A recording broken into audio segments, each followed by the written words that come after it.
Hey, I'm Jeff Cook, president and founder of First Attack Engineering. We just built this beautiful F550 fast attack brush truck for the Palo Fire Department. It's got a diesel pump, diesel engine. It's got our super single wheels, 250 gallons of water with a monitor on the front. This thing is bad to the bone.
We have our Stokes basket.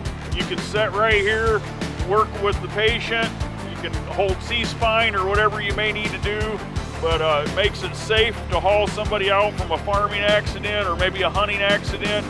You're back in a bad spot, you need to get them out, this thing will work.